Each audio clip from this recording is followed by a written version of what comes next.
Thanks, Pon. Uh, Good afternoon. Well, afternoon for me, I guess. Some of you guys, most of you are on the East Coast, so good evening. Thanks for the invitation to speak, even though it wasn't you guys that extended the invitation. So I guess thanks, Pine.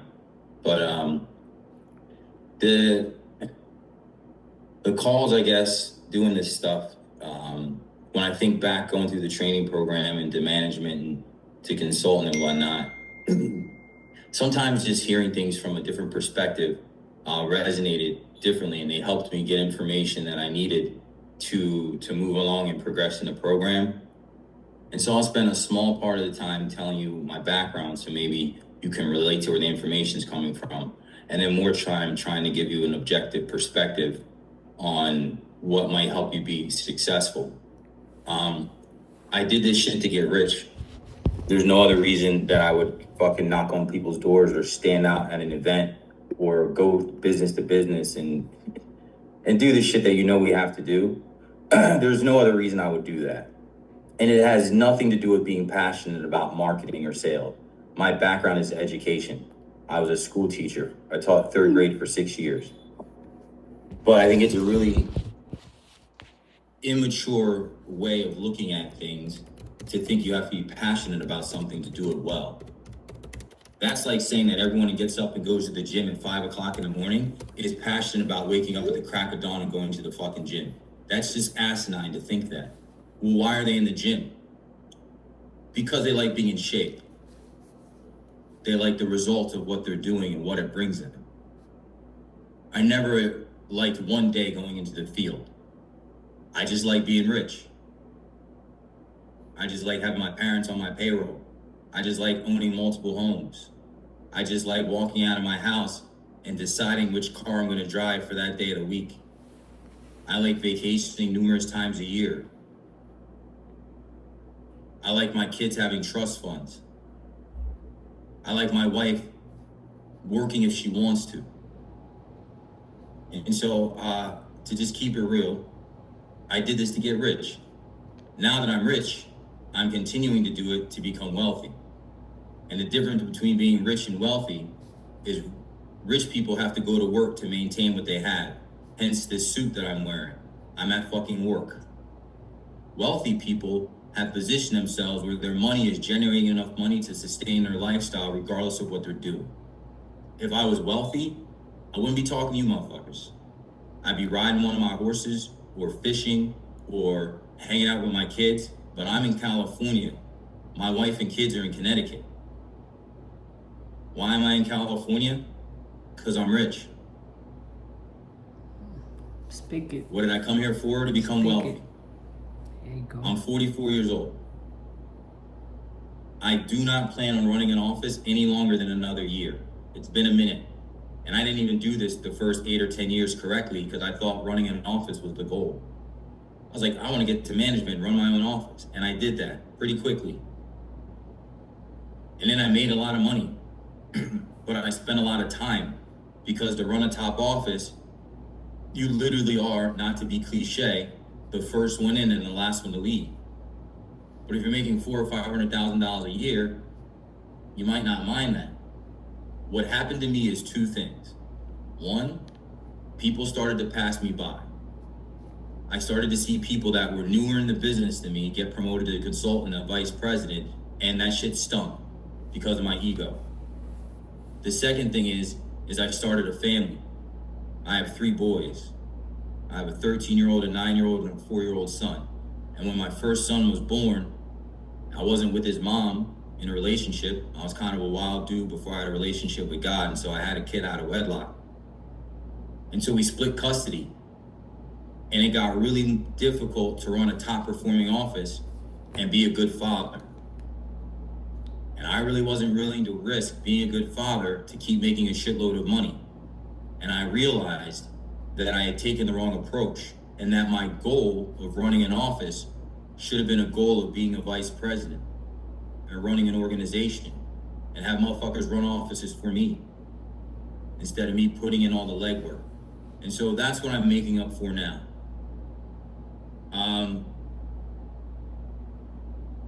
I found things that I liked about it. to do it well.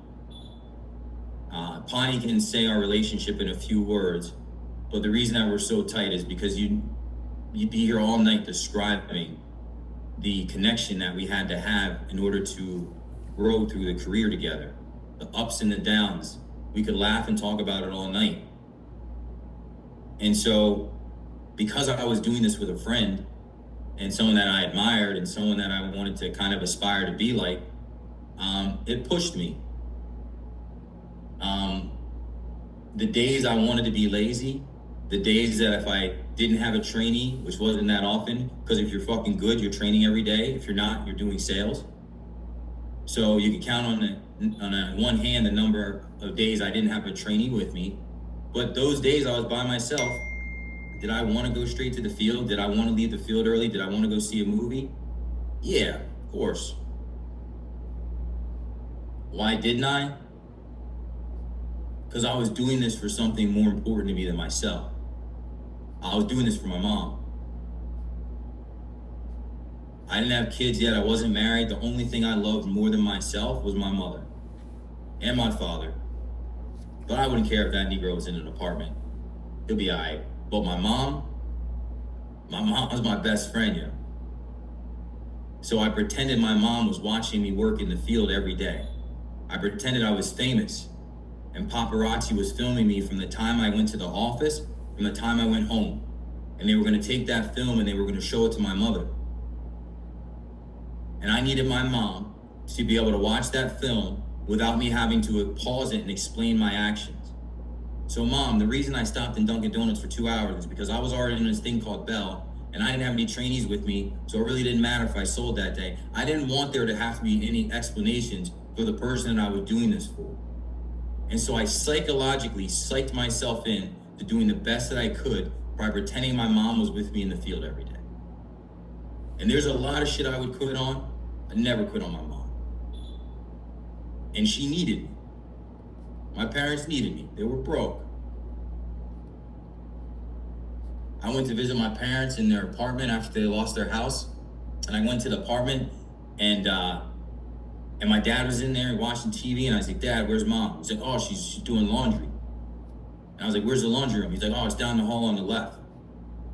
I walked down the hall to the laundry room, and I could smell it before I saw it, but I smelled like a Black and Mild. And I walked in the laundry room, and some dude's in there in a wife beater, smoking a Black and Mild, folding laundry, in the same room as my mom. And my mom's sitting there trying not to cough, and she's folding up the laundry real quick so she can hurry up and get out of there. That was my breaking point. I'll never forget that day. I was like, fuck this. I am not going to keep my parents in this environment. All the sacrifices my mom and my dad made for me, and now I'm going to sit here and try to find an easy street or a way to get by or be okay with a good life when a bunch of people marched and sacrificed and got hosed down and got hung by trees so I could have a fucking great life. And I'm gonna sit here and settle for being a $60,000 a year school teacher. That was my breaking point. Going into that laundry room and seeing that dude smoke a Black and Mild changed my fucking life. Now all of a sudden, the field didn't seem like a big deal. Just getting my mom out of that apartment was all I thought about. And this was the fastest, safest, most legal way I could figure out to do it. Because I thought about robbing a bank. I thought about hustling. But it would be hard for me to explain to my parents that they made all these sacrifices so I could get an education, than now for me to start hustling. I thought I could rob a bank, but I was like, if shit goes wrong, I'll probably regret it for the rest of my life in jail. And so I just sat up at night thinking, what can I do? And then I prayed, God, give me an opportunity. I just need an opportunity. I just need something that I can get rich. Just point me in the right direction. And I went on this interview. And it wasn't about, oh, I want to do this. I was like, I can do this. I don't want to fucking do this, but I can do this. I was like, all I need to know is that it's real. If this shit is a real opportunity, if these people are telling me all I got to do is learn sales and then train 7 other motherfuckers to do it, and they're gonna elevate me to a 6-figure, life-changing position, all I need to know is it's real. And for me, Bonnie said I could talk to you guys normal. For me, I just needed to see another black person running an office. And when I saw that, and I was like, all right, they're not gaming us again. This shit's legit. I fucking went all in. Just like Bonnie said, there was no dipping my toe in the water. I didn't have time. I didn't know how long God was gonna keep my parents here in order for me to have my journey to be a success. Fuck jogging. I needed to sprint to success.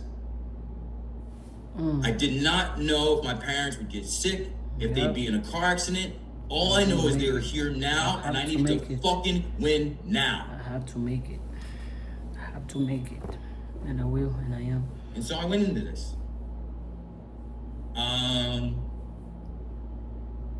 The attempt to lessen the blame attaching to a fault or offense, to seek to defend or justify, is the definition of an excuse.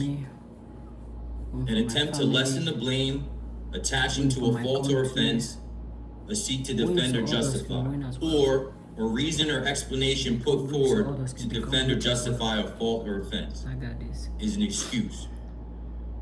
And the world is full of them. And the reality is, bad things happen to good people every day. Who the fuck are you? What, you deserve to be successful because you went to church? You deserve to be successful because you're a nice person? Shut the fuck up. Look at all the things going on in the world to people right now and tell me you deserve anything.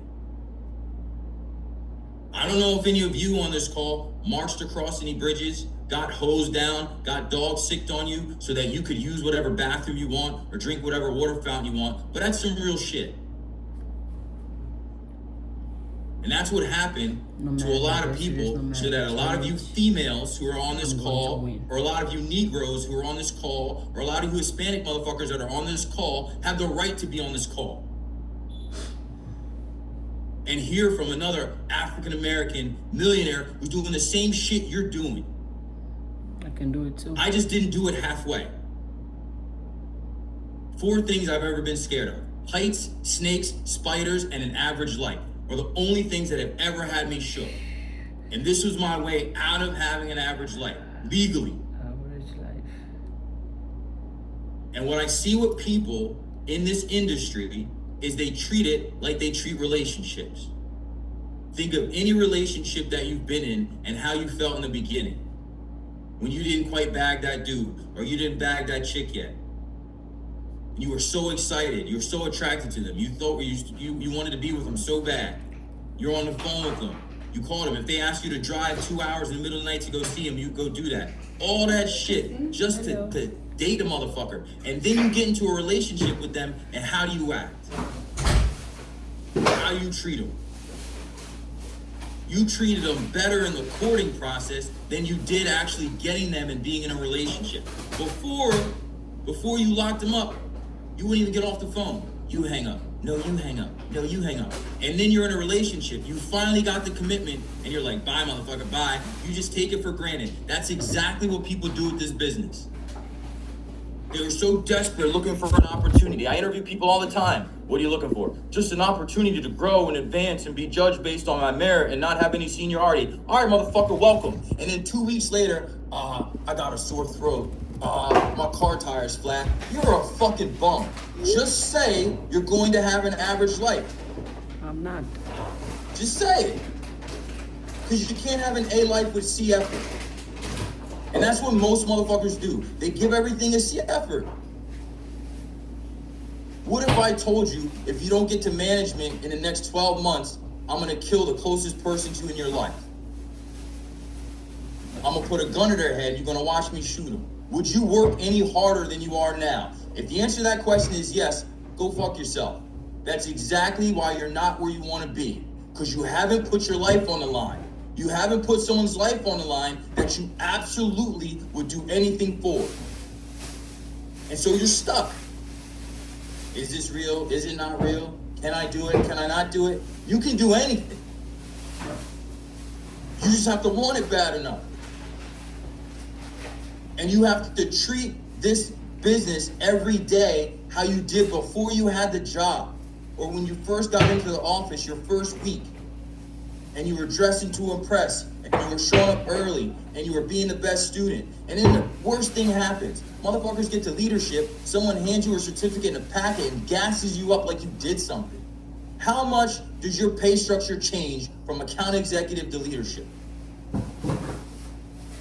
You don't have to answer, because you and I know the answer. It doesn't fucking change. Hence, nothing changes for your family. So stop biting the carrot. They're just dangling in front of you, and you're, oh yeah, so 3 things that worked for me, 3 goals I have. Who gives a fuck? Ain't nothing worked for you yet. You still on the bus. You're still checking your bank account before you go out to eat.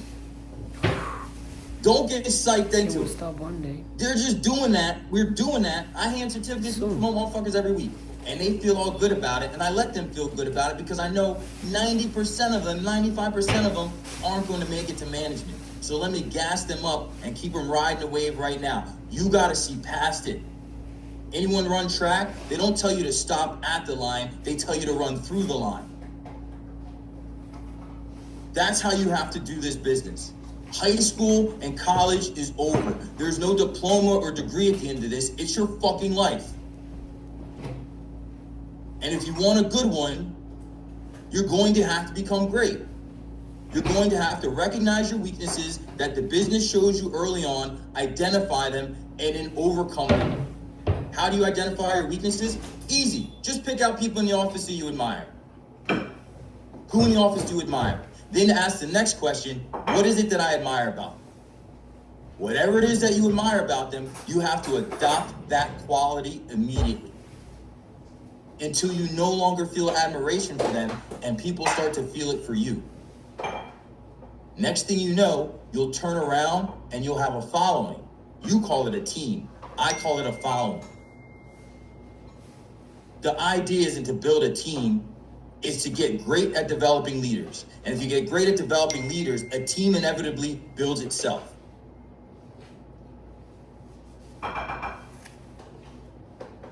You gotta stay like you were in the relationship that you like the most. Maybe you're in it now. And you were just head over heels for that guy or woman. How eager were you to please them? You have to take that same attitude, that same initiative, and you have to put it into your business and into your day-to-day. And you can't start to take it for granted. Like I see every marriage, every relationship happen. In the beginning of the relationship, you're opening doors, you're complimenting, your hair looks great. Oh man, you look great. And then you smash twice, and a week later, you forgot to tell her how beautiful she is. Because you already hit the goal. Well, the goal here is to be a millionaire. So if you haven't hit that goal, she's not beautiful yet. You didn't smash yet. So you better keep trying to impress. You better keep trying to build. And you have to be as quick to accept blame as you are to welcome accolades. You guys watch, I don't watch that much football, but I was watching highlights or whatever, and I like the quarterback from the Ravens, and he was trying to win a playoff game, and he threw the pass to the guy in the end zone for the 2-point conversion, and the dude dropped the ball.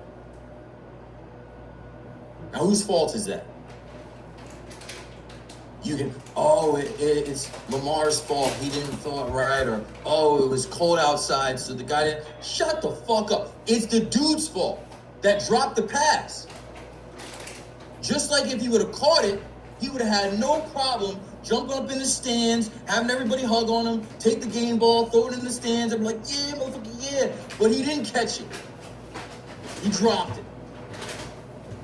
And so when you guys continually drop the ball, you have no problem. Oh, you're on siren, you're on gong. Oh, great. They announce your name, you're like, yeah. Give me a 3 clap or whatever you do to celebrate it. All right, let's celebrate you just lost a leader. Let's celebrate you ran a shitty business trip. And how about you not come back and blame territory or blame weather or blame that it wasn't the right person? You're not the right person. And so you have to start being as critical about yourself and as welcoming to the blame as you are to accepting accolades. Because this is a self-propelling training program. Black, white, gay, straight, Asian, fat, skinny. I can show you all types of managers in this shit. Open the magazine and take a look. All shapes and sizes, education, colors, all that shit. You found, just like I found, the most even playing field you will ever find in your life. You just gotta play. And stop looking around and making excuses and blaming the win and being like, oh, well, it wasn't a home game, it was a away game, or whatever the fuck. All these, I like watching nature shows because they remind me of like why animals are so dope. So listen, you gotta keep things in perspective, right? If you're a doctor and you have a bad day on the job, what happens? Somebody loses their life. You botch the surgery. Or somebody ends up paralyzed because you weren't paying attention and you pinched the wrong nerve or something. You fuck somebody up. That's a bad day for a doctor. Someone that you could have saved ends up passing away. What's a bad day for a lawyer? Bad day for a lawyer is they didn't prepare for the case correctly. And someone that they believe in their heart and all the evidence that they've seen shows that this person's innocent. Because they didn't present the case the right way or they didn't do their job correctly, now this innocent person is in jail for 20 years. You don't think there's innocent people in prison? Oh, there's plenty of guilty motherfuckers. There's innocent people too. You know what they had? A lawyer that had a fucked up day and didn't do their job. What's a bad day for a cop? Oh man, he's thinking about his daughter just got engaged, or his son just got engaged, or his son just got into the college he wanted, and he pulled someone over that had a traffic violation, and he was daydreaming about what was going on in his life, or what his wife was making for dinner that night, and instead of just walking up and being a routine, let me see your license and registration, someone shoots that motherfucker in the throat. Now he's laying down on the side of the highway, or she's laying down on the side of the highway. That's a fucked up day. So that's a bad day for a doctor, a lawyer, and a cop. What's a bad day for us? You don't hit bell, which you're a bum if you don't, by the way. Or you don't hit gong, or you don't start the person, or you run a bad business trip. All of our bad days you can bounce back from. All the bad days of the professions that make either less or as much money as us, depending on how much game you have and how good you are in our business, all their bad days are life-ending or life-changing. And when I analyzed what we were doing and I thought about it from that perspective, I was like, yo, I'm making doctor, lawyer type money. I didn't have to go to med school or law school, and a bad day, someone's life isn't on the line. I just didn't hit my goals. And it grounded my perspective to what we were doing. Now you turn on those fucking National Geographic shows or nature shows or whatever. I like animals because I grew up on a farm. But, yo, a bad day, this motherfucker goes to get a drink from water, not thinking, and all of a sudden a crocodile comes out and grabs him by the jugular. Or a bad day, you're just sitting there eating some grass on the savannah with all your little fucking hippopotamus friends or whatever the fuck, and all of a sudden, some fucking lion just tears your fucking asshole apart. You know what I'm saying? Like, I went to Africa with Pawnee, actually. We went to South Africa. And I saw fucking a lion eating a hippo carcass and then a crocodile fighting that shit for that. And I was like, yo, this is life. And these animals, their life is on the line every day. And if they're sleeping or make a bad decision or decide like, hey, I'm just going to be lazy today or whatever, their shit is over. And you know why I talk about us? Because we're animals. We're just a weak-ass species, yo. We're a weak-ass species. When you look at all the other animals and what they go through, what the penguins do for their young, what the whales do in the migration they have to do, even motherfucking salmon swimming upstream, the legs and all this shit. When you just look at us, motherfuckers don't even go grocery shopping anymore. What is that shit called? Instacart or whatever. My wife gets the shit all the time. I come home sometimes, there's groceries on the porch. I'm like, what the fuck is this? She's like, oh, I Instacarted. Like, we don't even got to go to the grocery store anymore. Motherfuckers I'm in California. They got driverless cars out here. They got little wagons that deliver the food. All this other shit. People are so weak, yo. You can't be and do this. I'm not. I'm strong. I'm Leading healthy. people's I'm rich. lives I'm is a confident. privilege. I can do And all if you want things. the privilege of leading people and having Create people lean on financial you and count success on in you, an easy the first thing you have and to be able to positive do way, is stand tall on your in own a 2 healthy feet. and relaxed manner. Whether it's a good day or a bad day, and Keep going. I'm sure Pani has said this to you, you're gonna have bad days. There's 365 in a year. Like, this isn't a Disney movie, motherfuckers. You're gonna have bad days, but you can't have bad weeks anymore. There's 52 weeks in a year, and this business and this program is designed to change your life in less than a year. So you no longer have the luxury of having multiple bad days.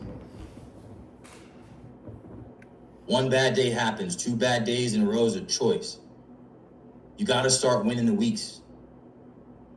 You win the weeks, you start to win the months. You win the months, you start to win the years. You win the years, you win this gift called life. I'm 98% sure something happens after this. Our souls go somewhere else. Some people call it heaven. I don't know if you're from another country. I don't know, you call it some other shit.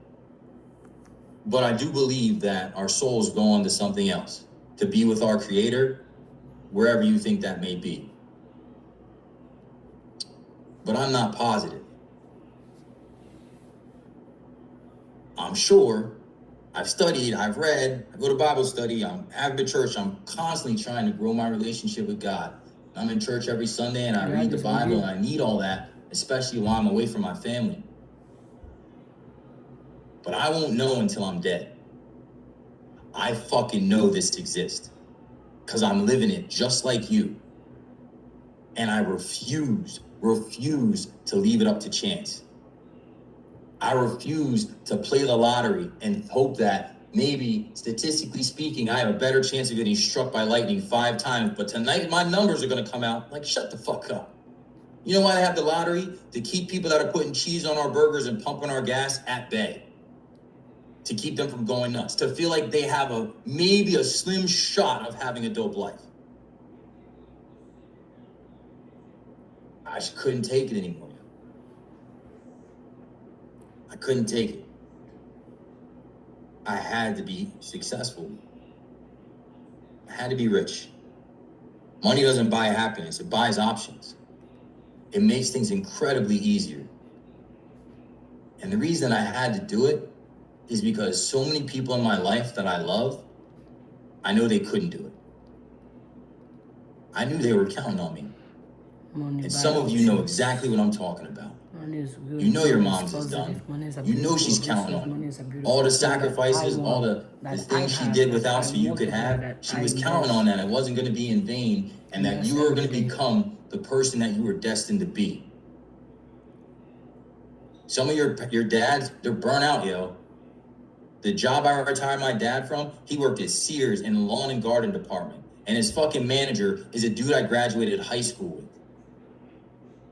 Pani and I had my assistant manager promotion down in Orlando. That's where we went through the training program. My mom and 2 of my aunts came. My dad didn't come to my assistant manager promotion because he couldn't get off from work at Sears. And the dude that didn't give him off from work sat in a homeroom with me for 8 years. You know where my dad went to school? Princeton, motherfuckers. So you can keep riding this high horse that your life is supposed to be a certain way because of your education or what you did or what you've accomplished. No, my life is gonna be anyway. But small-minded people talk about each other and talk about other people. Average minds discuss events that already happened. And sharp, smart people talk about what's to come. They talk about the future. They talk about ideas. They talk about where they're going to be come the end of 2025. Yo, you know Thanksgiving's going to roll around, motherfuckers. It's not here right now, but Thanksgiving's going to come around. And you know what's right after Thanksgiving? Christmas. And you know what happens on the holidays, especially if you're black. Everyone's in your business. What's going on? What's new? And sometimes for years, I wanted to dodge that question because I didn't have shit to say until I found this shit. I couldn't wait to go to Thanksgiving or Christmas. What's new? My black ass just got back from London. What's new? I just bought a BMW. What's new? I just invested in this stock. What's new? I just paid off my school loans in one check. Oh, I had a list of what's new. I just built 16 schools in my home country. But the reason I had a list of what's new is the same reason that you'll have a list of what's new come Thanksgiving, come Christmas 2025. And it's not going to be because of what you prayed about. It's going to be because of what you've done. And so I suggest you get to it. And when it gets tired and when it gets difficult and you start to lose your attitude, you have to remember that it's a test. Do you deserve to be in the small percentile of people that sign both sides of their check? Do you deserve to have an American Express black card? Yes. Do you deserve to retire your parents? Yes. Do you deserve to walk out of your house and choose which car you're going to walk into? Yes. Do you deserve it? Because I tell you what, there's a lot of other motherfuckers that deserve it. You don't tell me that everything happening to those people in Ukraine should be happening to those people in Ukraine. Everything that's happening to those people in Israel or Gaza or whatever should be happening. No. You were just dealt a special deck. Where are you at? In the same country I am, the land of opportunity. What the fuck are you doing with it? Land of opportunity for who? You know how many people right now are scared as fuck because they got this crazy nut in the White House and all he's talking about is kicking everybody out the country? You know how many people are lying in bed in fear at night? I don't fit into just fear. wanting the idea that they can stay here and become whatever it is they want to become. And here you lazy motherfuckers, some of you, have that gift that people cross oceans for, drink each other's urine for, risk their kids' life for on little wooden ass rafts. You have that gift that they would die for, and you fucking do nothing with it. You give it a C effort. Or the topic of this call, you make fucking excuses.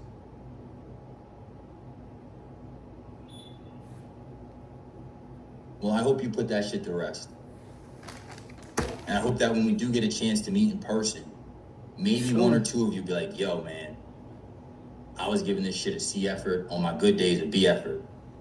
But then you talk to me and I saw some of myself in you and I felt like you did. Like I just needed to be rich. I had to be rich. And I just decided, you know what? I'm going to go all in.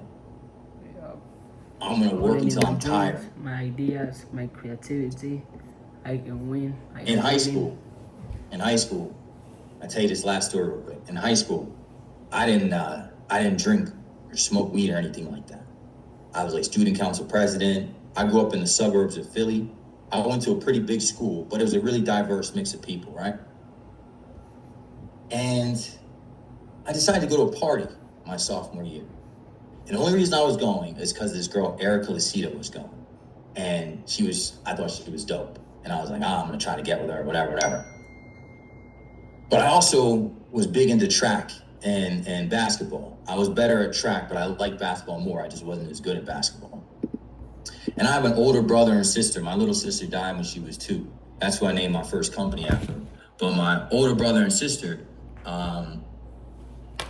they went to University of Delaware. And the reason they went to University of Delaware is because my parents didn't have a lot of money. So my mom got a job there working nights from 11 at night till 7 in the morning. And once you do that for 5 years, your kids can go to university for free. And so my brother and sister went to University of Delaware. And I was like, I'm not fucking going to University of Delaware. I don't want to go there. But I knew my parents couldn't afford to send me anywhere else. And I didn't want to take out a boatload of school loans. So I was like, you know what? I'm going to fucking get a scholarship. And so I already didn't drink or party or anything, but I was so focused on track my sophomore year. I was running in the mornings, I was running at night, I was doing whatever. And so I decided to go to this party. We get to the party, and there's a lot of athletes at the party. And you know, everyone's in their own demographic, whatever. And then this dude's like, oh shit, they call me Jay Ward. They're like, yo, Jay Ward. And they never see me at parties. So like, oh shit, Jay Ward's out, whatever. And they're drinking, and I'm like, nah, I'm good. And then this dude smoking weed was like, yo, Jay, you wanna smoke? And I was like, nah, I'm good. 15 minutes later, he's doing shots and stuff. Comes back, yo, Jay, come on, man, just smoke. I was like, yo, bro, you already asked me. I told you I'm straight. Like, I don't really do that shit. I was curious though. Let's keep it real. I never gotten high at the time, smoked weed, but I was like, it kind of looks fun. Half an hour later, dude comes up to me. Come on, Jay, just smoke. I didn't say anything. I just turned. I just caught him. Caught him right in the jaw. It was like crisp, yo. And dude just dropped. And everyone at the party, like, oh shit, Jay Ward, fucked him up, Jay Ward fucked him up, laid him out, whatever.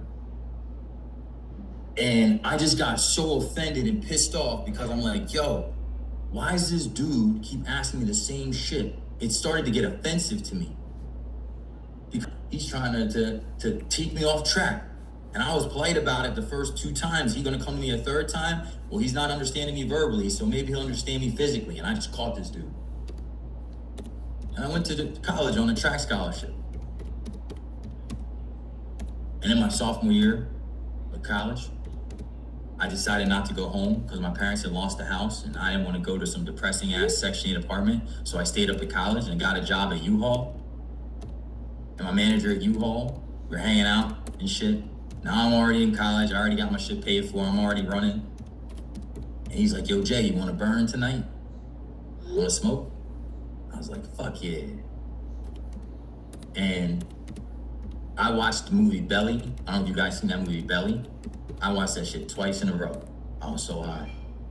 And I was like, damn, I owe that dude from high school an apology. He was trying to put me on early. I shouldn't have fucked him up. But the story and the moral of the story is, anyway, I love weed, by the way. I kept smoking for years. I don't smoke anymore, but I fucking was like, yo, this is so much better than drinking. And then I thought about the dude I punched. I was like, oh, fuck. Well, too late to apologize. That shit was like 7 years ago.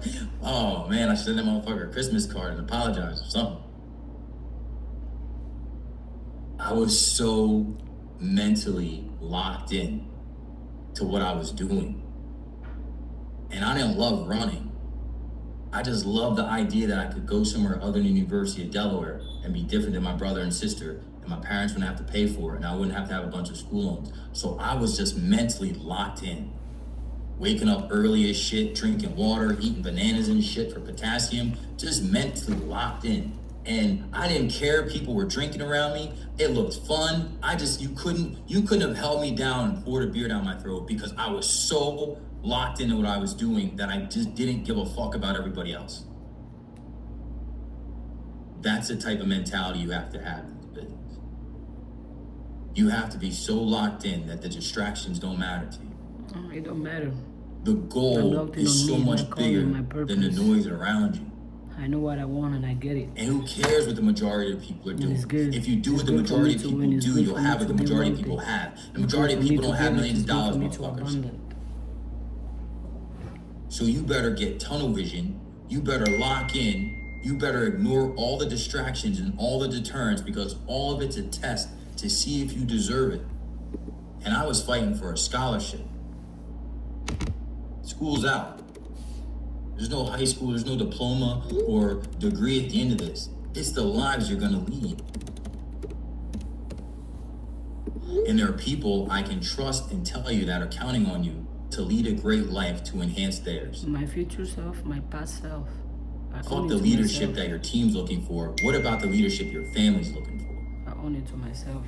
What about the success your family and your people are counting on you to have? Because God already gave me that's what you have to take to work with you every day. And that's what you have to use as fuel to perform the best that you're capable of doing. And when you perform the best that you're capable of doing, you can live with the results that you have because the results will be what you wanted. I guarantee it. Cool? All right, that's all I got for you today. I hope that was helpful. I'll give you my phone number so that you can call me and we can network. Psych! I don't want to fucking network with you. All right, Pon, I'm out. Thanks, Jay. All right, guys, so his number is 302. Great talk. You have the inspiration, you have the motivation, you have the knowledge from someone who's a multi-millionaire.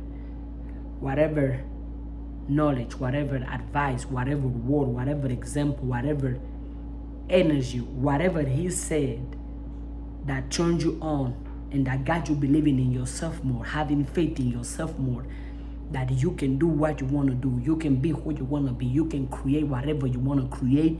Use it, apply it, use it, apply it.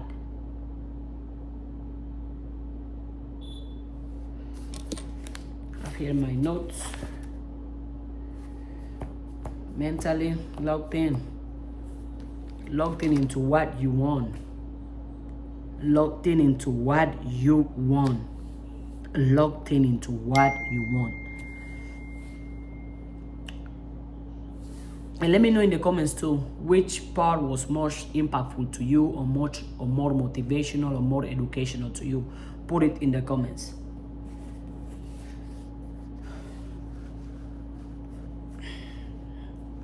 I got this. You do too.